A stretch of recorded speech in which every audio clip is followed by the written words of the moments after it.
அனைவருக்கும் வணக்கம்.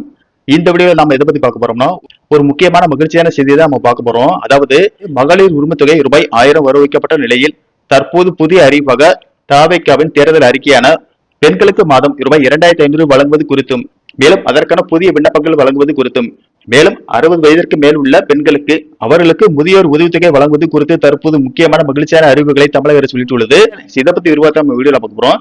வீடியோவை கடைசி வரைக்கும் ஸ்கிப் பண்ணாம பாருங்க. வீடியோக்குள்ள போறதுக்கு முன்னாடி இந்த வீடியோ லைக் பண்ண வச்சுக்கோங்க. வாங்க வீடியோக்குள்ள போகலாம். தற்போது வெளியாகியுள்ள தகவலின்படி பாத்தீங்கன்னா, சட்டமன்ற தேர்தலை ஒட்டி தவேகா வெளியிட்ட தேர்தல் அறிக்கையில் பெண்களுக்கு 2500 ரூபாய் உதவித்தொகையும் 60 வயதுக்கு மேற்பட்டவர்களுக்கு 3000 ரூபாய் ஓய்வூதியமாக வழங்கப்படும் என உறுதியளிக்கப்பட்டிருந்தது. அதன்படி மகளிர் உரிமைத்தொகை திட்டம் மறுசீரமைக்கப்பட்டு வருவதால் கால அவகாசம் தேவை என முதலமைச்சர் விஜய் விளக்கம் அளித்திருந்தார். இந்த சூழலில் மே மாதத்திற்கான 1000 ரூபாய் உரிமைத்தொகை சுமார் 1,31,00,000 பெண்களின் வங்கி கணக்கில் இன்று வரவைக்கப்பட்டுள்ளது. இந்நிலையில் தமிழ்நாடு அரசின் பல்வேறு சமூக நலத்திட்டங்களின் கீழ் உதவித்தொகை பெற்று வரும் 60 வயதிற்கும் மேற்பட்ட நபர்களை கண்டறியும் பணியை தமிழ்நாடு அரசு தொடங்கியுள்ளது. இதன் மூலம் 60 வயதிற்கு மேற்பட்ட மகளிருக்கு கூடுதலான பலன்கள் கிடைக்கும் என்று எதிர்பார்க்கப்படுகிறது. மேலும் மகளிர் உரிமைத்தொகை திட்டத்தின் பெயரை மதிப்புமிகு மகளிர் திட்டம் என பெயர் மாற்றவும் தமிழ்நாடு அரசு ஆலோசனை மேற்கொண்டு வருகிறது.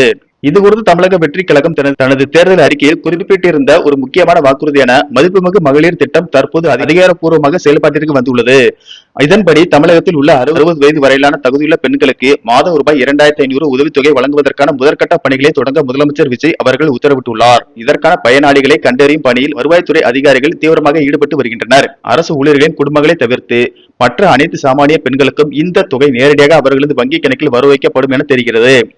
இதேபோல் 60 வயது கடந்த முதியோர்களுக்கான உதவித்தொகையை 3000 உயர்த்தி வழங்கவும் தவேகா அரசு திட்டமிட்டுள்ளது. முதியோர்களின் பொருளாதார சுதந்திரத்தை உறுதி செய்யும் வகையில் இந்த தொகை கணிசமாக உயர்த்தப்பட்டுள்ளது. ஏற்கனவே நடைமுறையில் இருந்த 1000 ரூபாய் உரிமை தொகையை விட 2 மடங்கு அதிகமாக இந்த தொகை அறிவிக்கப்பட்டிருப்பது பெண்களிடையே பெரும் வரவேற்பை பெற்றுள்ளது. தேர்தல் நேரத்தில் கொடுத்த வாக்குறுதிகளை ஒவ்வொன்றாக நிறைவேற்றி வரும் முதலமைச்சர் விஜயின் இந்த வேகம் தமிழக அரசியலில் ஒரு புதிய மாற்றத்தை ஏற்படுத்தியுள்ளதாக கருதப்படுகிறது. இதை பொறுத்த வரைக்கும் பாத்தீங்கன்னா, ஏற்கனவே வழங்கப்பட்டிருந்த மகளிர் உரிமை தொகை இந்த மே மாதத்திற்கு ரூபாய் 1000 பெண்களின் வங்கி கணக்கில் வரவைக்கப்பட்டது. இதேபோல் தமிழக அரசு அறிவித்த ரூபாய் 2500 வழங்குவதற்கான பணிகளை தற்போது மேற்கொண்டு வருகிறது. இதற்கான புதிய விண்ணப்பங்கள் அச்சடிக்கப்பட்டு வருகின்றன. மேலும் பாத்தீங்கன்னா, 60 வயதிற்கு மேற்பட்டுள்ள முதியோர் உதவித்தொகை 3000 உயர்த்தப்பட்டுள்ளது. இதற்கான கணக்கெடுக்கும் பணிகள் நடைபெற்று வருகின்றன. ஆகையால் விரைவில் மதிப்புமிகு மகளிர் திட்டத்தின் கீழ் ரூபாய் 2500 60 வயதிற்கு மேல் உள்ள பெண்களுக்கு ரூபாய் 3000 முதியோர் உதவித்தொகையும் விரைவில் வழங்கப்படும் என தமிழக அரசு தெரிவித்துள்ளது. நன்றி, வணக்கம்.